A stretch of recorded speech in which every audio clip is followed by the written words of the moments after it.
ისრაელსა და ჰამას შორის მიღწეულ შეთანხმებას კიდევ ერთი გამარჯვებული ჰყავს. კატარი. ახლო აღმოსავლეთის ყველაზე მდიდარი ქვეყანა მხოლოდ 3 მილიონი მოსახლეობით, რომელსაც ბევრად უფრო დიდი გეოპოლიტიკური გავლენა აქვს, ვიდრე ხშირად ახალი ამბებიდან გვესმის. რა ვიცით კატარის შესახებ ერთი შეხედვით. ის არის ნავთობითა და გაზით მდიდარი ქვეყანა, აქვს მსოფლიოში ერთ-ერთი საუკეთესო ავიახაზები, 2022 წელს უმასპინძლა ფეხბურთის მსოფლიო ჩემპიონატს, ფლობს ერთ-ერთ უმსხვილეს საერთაშორისო მედია ალ-ჯაზირას, ბოლო დროს კი ის თითქოს ახლო აღმოსავლეთის შვეიცარიად გადაიქცა და ისრაელსა და ჰამას შორის კონფლიქტის მედიაციას ცდილობდა. თუმცა 2025 წლის სექტემბერში ისრაელის ბომბი კატარში ჩამოვარდა, რომელიც ჰამასის ლიდერებისადმი იყო მიმართული, მაგრამ კატარის შიდა სახალხო უსაფრთხოების ძალების ერთ-ერთი წევრი იმსხვერპლა. ამ ინციდენტმა კი საერთაშორისო და განსაკუთრებით შეერთებული შტატების უკმაყოფილება გამოიწვია, რადგან კატარი არა მხოლოდ რეგიონალური მოთამაშე, არამედ ამერიკის უსაფრთხოების ერთ-ერთი მთავარი პარტნიორია. ამ ვიდეოში კი გავარკვევთ, რატომ და როგორ გახდა პატარა და ერთდროს უმნიშვნელო ქვეყანა კატარი მსოფლიო გეოპოლიტიკის მნიშვნელოვანი რგოლი. შემოწმე ხართ თუ არა ჩემი გამომწერი და დავიწყოთ. მე ქეთევან ჭინჭარაძე ვარ, ეს კი დამოუკიდებელი ანალიტიკური ინიციატივა ცნობისთვის. სანამ უშუალოდ კატარის დღევანდელ გეოპოლიტიკურ გავლენაზე გადავალთ, საინტერესოა, როგორ გამდიდრდა ეს ქვეყანა.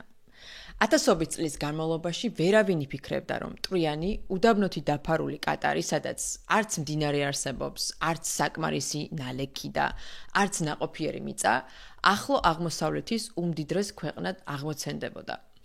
ისტორიულად, კატარი სხვადასხვა იმპერიის გავლენის ქვეშ იყო. მე-18 საუკუნის შუა პერიოდიდან მე-19 საუკუნის შუა პერიოდამდე კატარი ნაწილობრივ ბაჰრეინის კონტროლის ქვეშ იმყოფებოდა.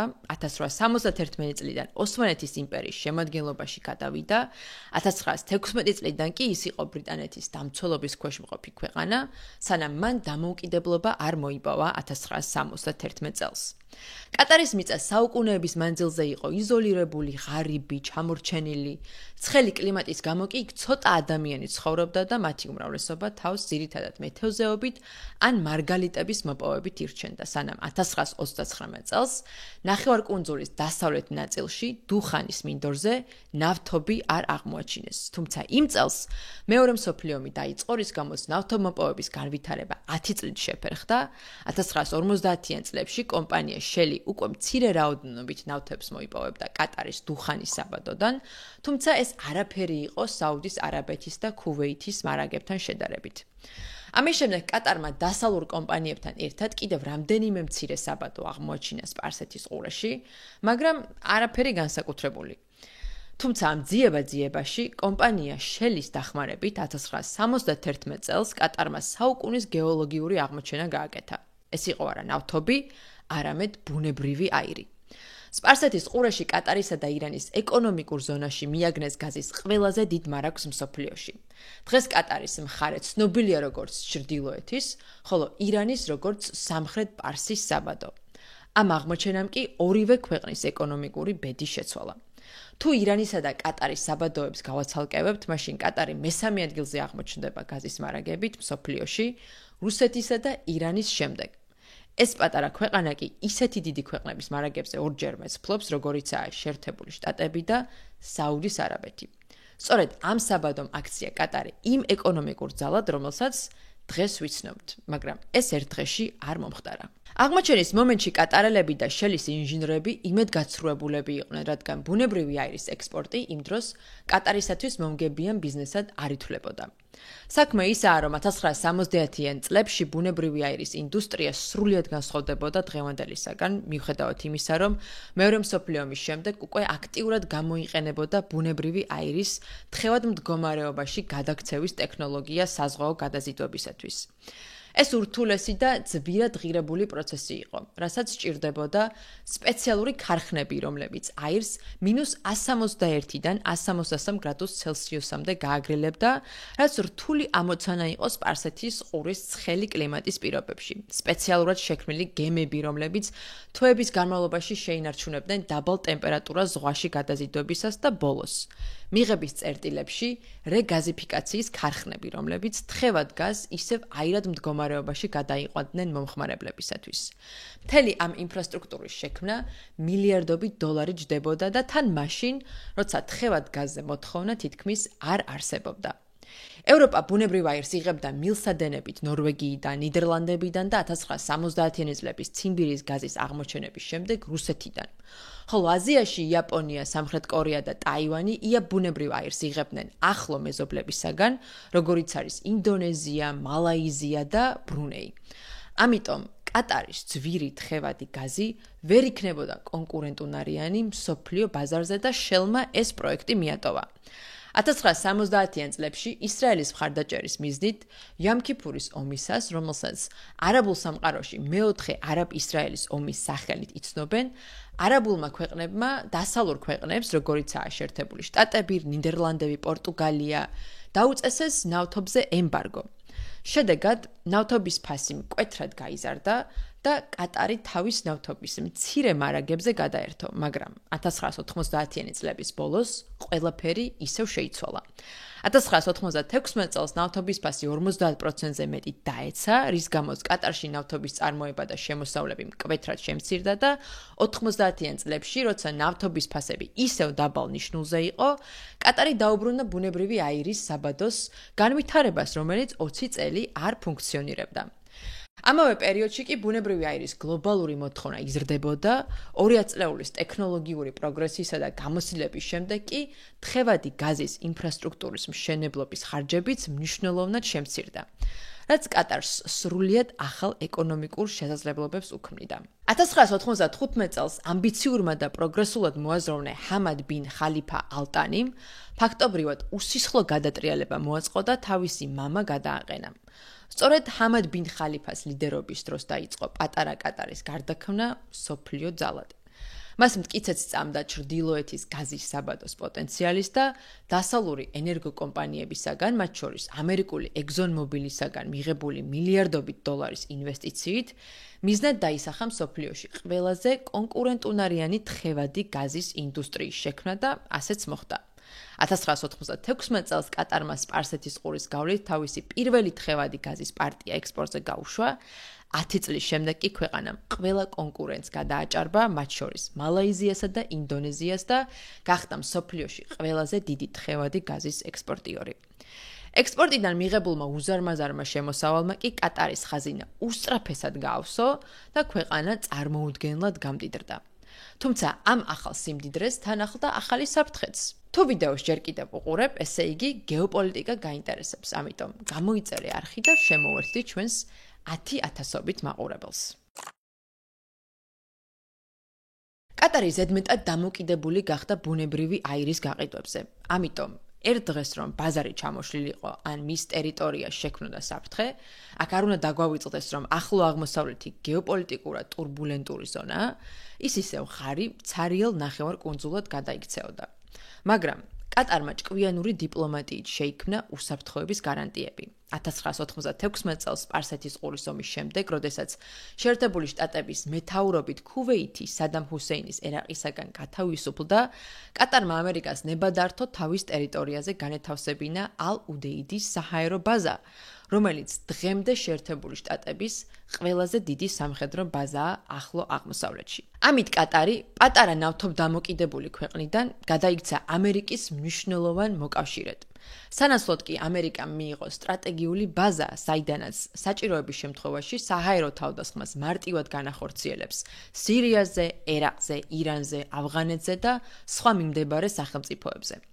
ეს ბაზა ასევე ახლოსაა ჰორმუზის სრუტესთან, სადაც მსოფლიო თხევადი ბუნებრივი აირის მოხმარების 20-25% გადის.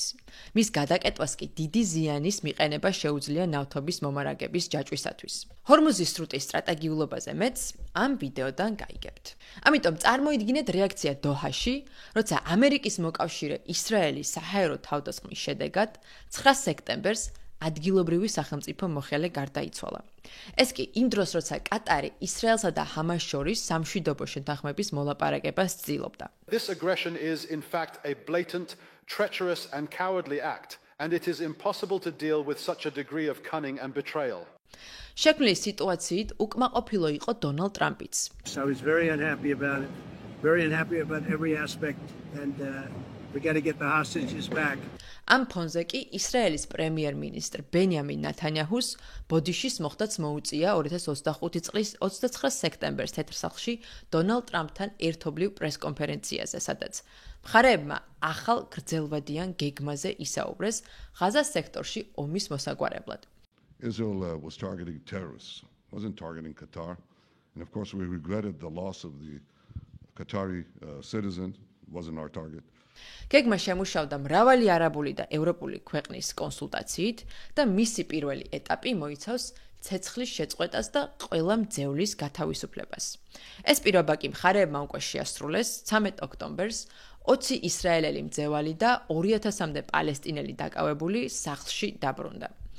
თუ ისრაელისა და ჰამასის 20 პუნქტიან შეთანხმებაზე მეტი გაინტერესებთ, კომენტარებით მაცნობეთ და ვიდეოს ამაზეც მოვამზადებ.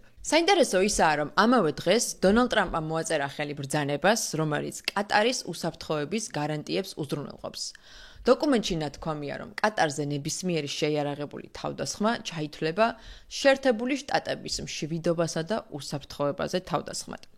ეს კი შინაარსით ძალიან გავს ნატოს მეხუთე მუხლს. დოკუმენტში ნათქვამია, რომ კატარზე თავდასხმის შემთხვევაში შეერთებული შტატები გამოიყენებს ყველა კანონიერ და შესაბამის ზომას, საჭიროების შემთხვევაში სამხედრო მოქმედებებსაც კატარისა და ამერიკის ინტერესების დასაცავად. მაგრამ აქ საკვანძო ფრაზაა საჭიროების შემთხვევაში, რადგან ეს ფორმულირება ვაშინგტონს აძლევს თავისუფლებას თვითონ გადაწყვიტოს წარმოადგენს თუ არა კონკრეტული თავდასხმა ისეთ საფრთხეს, რომელიც სამხედრო ჩარევას გაამართლებს. ამ აღმასრულებელ ორდერს ასევე არ აქვს საერთაშორისო ხელშეკრულების ძალა. ნამდვილი სამხედრო ალიანსები, მაგალითად ამერიკის ნატოში წევრობა, საჭიროებს კონგრესის თანხმობას და სენატის რატიფიკაციას, რათა ის იქცეს კანონად, ანუ უფრო მყარ და სანდო ვალდებულებად. ტრამპის მიერ გამოცემული ორდერი კი ასეთ სტატუსს არ ფლობს, რაც იმას ნიშნავს, რომ მისი გაუქმება ან შეცვლა ასევე მარტივი ბრძანებით შეიძლება. ამის მიუხედავად, ეს დოკუმენტი მაინც მნიშვნელოვანი განაცხადია შეერთებული შტატებისა და კატარის უსაფრთხოების ინტერესების თანხვედრაზე. ეს ასევე არის ამერიკის დიპლომატიური გზავნილი კატარის მხარდასაჭერად ისრაელის ბომბის ჩამოვარდნის შემდეგ 2025 წლის 10 ოქტომბერს კი შეერთებული შტატების თავდაცვის მდივანმა პიტ ჰექსეთმა განაცხადა, რომ ამერიკამ კატარს ნება დართო აიდაჰოს შტატში Mountain Home-ის საჰაერო ბაზაზე განათავსოს F-15 ტიპის გამანადგურებლები ურთიერთთავსებადობის გასაზრდელად. მანამდე კი 2022 წელს ჯო ბაიდენის ადმინისტრაციამ კატარი ნატოს მთავარ არაწევრ მოკავშირედ გამოაცხადა. ისიც უნდა აღინიშნოს, რომ შეერთებული შტატებისა და კატარის დაახლოებას ამერიკის შიგნით ბევრი კრიტიკოსი გამოუჩნდა. კატარს წლების მანძილზე ბევრი, მათ შორის კონგრესის გარკვეული ნაწილი, ჰამასის დაფინანსებაში ადანაშაულებდა, თუმცა ამას კატარის მთავრობა კატეგორიულად უარყოფდა. ამის მიუხედავად, ბოლოდროინდელი მოვლენები ცხადყოფს, რომ კატარი შეერთებული შტატებისათვის მზარდი მნიშვნელობის პარტნიორია ახლო აღმოსავლეთში. იმისათვის, რომ ქვეყანა მსოფლიო რუკაზე ღირსეული ადგილი დაიგავოს, კატარის მთავრობა მრავალი წელია მილიარდებს ხარჯავს ქვეყნის იმიჯის ასამაღლებლად. სწორედ ამ კამპანიის ნაწილია კატარის ავიახაზების გაძლიერება, 2022 წლის FIFA-ს მსოფლიო ჩემპიონატის მასპინძლობა და ალ ჯაზირას გაფართოება. როცა 1993 წელს Qatar Airways-ი დაარსდა, ის პატარა რეგიონული ავიაკომპანია იყო, რომელიც მხოლოდ რამდენიმე თვითმფრინავით ოპერირებდა. ემირმა ჰამად ბინ ხალიფამ კი მიზნად დაისახა კატარის გლობალური საჰაერო ტრანზიტის ცენტრად, ხოლო კატარის ავიახაზების ერთ-ერთ საუკეთესო კომპანიად გარდაქმნა.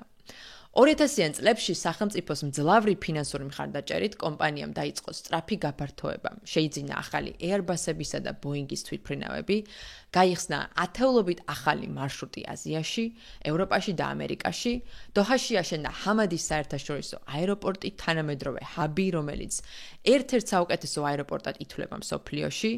დღეს კატარის ავიახაზები კი არის ქვეყნის სიმბოლო, რომელიც აფინანსებს ისეთ გლობალურ მოვლენებს, როგორიცაა FIFA, Formula 1 და მრავალი საფეხბურთო კლუბი. არ უნდა გამოგრჩეს FIFA 2022-ის მედია სპონსორი Al Jazeera-ც, უმსხვილესი საერთაშორისო მედია კომპანია, რომელიც 1996 წელს კატარის მთავრობის ფინანსური მხარდაჭერით დაარსდა. მას შემდეგ, რაც არაბული BBC-ის სატელევიზიო არხი საუდის არაბეთმა ცენზურის გამო დახურა. კატარის მიზანი კი გახდა პირველი არაბულენოვანი დამოუკიდებელი საინფორმაციო არხის შექმნა.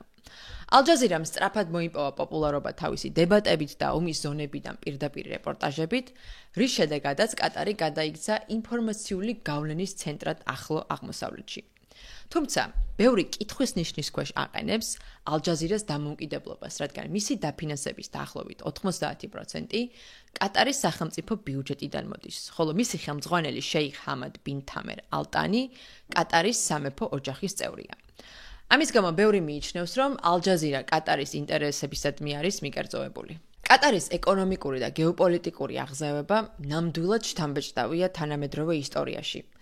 ბევრი ქვეყანა ნავთობითა და გაზით მდიდარი, მაგრამ ცოტამ თუ მოახერხა კატარის მსგავსი წარმატების ისტორიის შექმნა. ამასთან დაკავშირებით კი თქვენი აზრი კომენტარებში გამიზიარეთ. ვიდეოს ბოლოს კი სიახლე ჩვენგან ცნობისთვის fyigeo.com-ზე თქვენ უკვე შეგიძლიათ წაიკითხოთ, უყუროთ ან მოусმინოთ ჩვენს ანალიზს. მიიღეთ თქვენთვის სასურველი ინფორმაცია თქვენთვის სასურველ ფორმატში. ტექსტში კი შეხვდებით ყველა გამოყენებულ წყაროს, რომელთა გადამოწმებაც თავად შეგიძლიათ. მადლობა ნდობისთვის ერთგულ მაყურებელს, ახალ მაყურებელს კი გთხოვთ, რომ გამოიწეროთ ჩვენი არხი და გამოყვეთ Instagram-ზე, TikTok-ზე, X-ზე და Spotify-ზე. ცნობისთვის არის დამოუკიდებელი ინიციატივა სპონსორის გარეშე და განვითარებაში მხოლოდ თქვენ გვეხმარებით. მადლობა ყურადღებისათვის, მე კი ამ ვიდეოში შეგხვდებით, სადაც ჩინეთის ენერგოპოლიტიკაზე ვსაუბრობ.